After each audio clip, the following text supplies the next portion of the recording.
have to want something so big that it wakes you up in the middle of the night. You have to want something so big that you think about it all the time. No matter what happens to you, it ain't over. It ain't over. Ain't no such a thing as over. As long as God wakes you up, that means he ain't through with you yet. You got a shot to correct it and get it right. Even when you lose, it's okay to lose, but you can't never get comfortable with it. If you complain about not having work-life balance, spend more time on vacationing and your family. It's super simple. Let your actions dictate instead of sitting there and feeling like you're not in control. And why? Because as Malcolm X said, the future belongs to those who prepare for it today.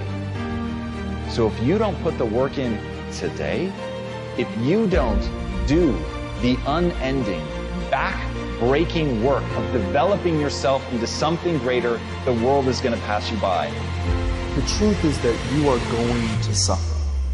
But the way to deal with suffering is accepting that suffering and then recognizing that it is suffering, accepting it, and then letting it sort of have its say, and then moving on. As long as I enjoy what I'm doing, I train hard, I have no regrets, and all I can do is give my best, then it's going to be fine, regardless of the outcome. It's important for me to actually hear criticism sometimes, because I think that's what makes me a better player.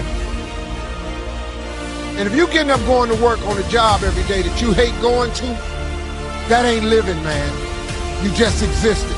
At one point in time, you ought to see what living's like. But the only way to see what living like, you gotta jump. There are moments when you're going to doubt yourself. I say, God, why is this happening to me? I'm just trying to take care of my children and my mother. I'm not trying to steal or rob from anybody. Why did this have to happen to me?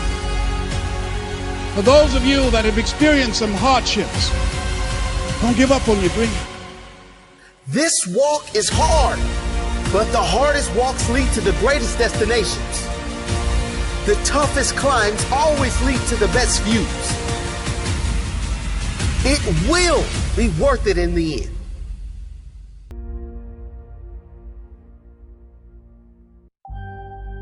As Ernest Hemingway noted, the world breaks everyone, and afterward, many are stronger in the broken places. You have to be grateful for what you can get. Plain and simple. Like, be grateful for what you have, because that's, like, we're lucky to even be here. You have to start in that mindset. It's like, you can't, that's the problem with social media right now, is that you're comparing yourself to people that have like this large success, and you're like, I want to play there. But you first have to go with what you have in front of you and make that meaningful. I don't care how hard you fail. I don't care how many times you fail the test. I don't care if nobody don't believe in you. It only takes you believing in yourself to get this thing done. As long as you believe in you, you got the right mindset, you got the right attitude, you can have whatever you like. But if you fall, I need you to fall forward. I need you to fail forward. Every one of us who's a goal achiever sets goals, but very few people think about the obstacles that are there and them overcoming the obstacles. To understand, the only difference between the possible and the impossible is your set of skills, a belief in yourself. Getting better isn't a hack or a trick or a one change that you need to make. That most of you say you want to be successful, but you don't want it bad. You just kind of want it. You don't want it badder than you want to party. You don't want it as much as you want to be cool. Most of you don't want success as much as you want to sleep.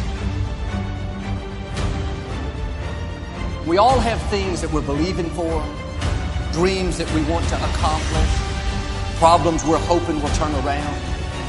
Maybe it's to see our family restored, to lose some weight, to break an addiction, to start our own business. But sometimes as it goes on, month after month, even year after year, we don't see anything changing. It's easy to get discouraged and think, it's never going to happen. This is as good as it gets. I'll just learn to live with it. We all go through disappointments, setbacks, loss. Pain is a part of life. It's easy to get discouraged, even bitter. Think, why is this happening to me? But my question is, why isn't everyone? To me, it comes down to the strategies that you use. There really isn't anything objectively good or bad. There isn't anything that happens to you that can't be overcome. There isn't anything that could happen to you. Anything. You can't afford not to be you. You can't afford just to go to work so you can get a check. You cannot afford not to see what your greatest is. You can't afford not to put your foot all the way down and see what you can get out of life.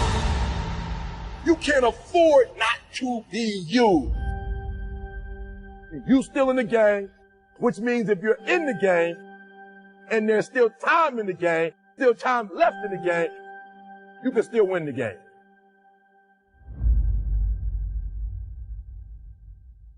Giving up your personal history.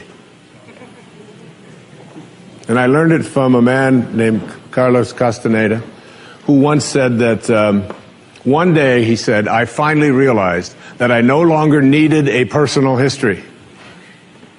And just like drinking, he said, I gave it up. And that, and only that, has made all the difference in the world. You know, the nice thing about giving up your personal history is that if you don't have a story, you don't have to live up to it. All of us have these bags of manure that we carry around with us called our past, and the people who have done things to us, and the events and the circumstances, all of this stuff that we use and we bond to, and we bond ourselves to these wounds of our past, and we identify ourselves on the basis of these wounds. And every once in a while we set it down and we reach in there and we smear it all over ourselves, and then we wonder, why does my life smell so bad? I don't understand this. When in fact, the now, this moment, merging yourself into the now, means that you may have been in a relationship. I had a woman from Holland who came over to see me, whose husband had left her after 25 years. She had 4 children, and she just had been on the verge of suicide.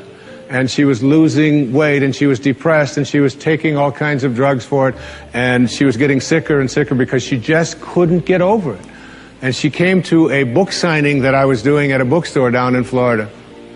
And she said, you've got to say something to me. You've got to say something to me that will help me to get over this. And I told her this line. I said, give up your personal history. Merge yourself here, now, into this moment. And those 25 years are something, if you want to understand how to do it, think of your past as, oh, this hat. And this is your past. Now, you can't just set this thing down over here and walk away from it and give up your personal history, because you'll always have it there to look back at. What you do is you pick up your past and you embrace it. You understand it, you accept it as, I had to go through these things that I had to go through in order for me to get to this place today, and the evidence for that is that I did. You don't need any more evidence. You did. And then you toss it. You toss it. You embrace it and you toss it. And you merge into the now by giving up your attachment. And some of you have heard me use the metaphor of the wake. Alan Watts talked about the wake is not what drives the boat.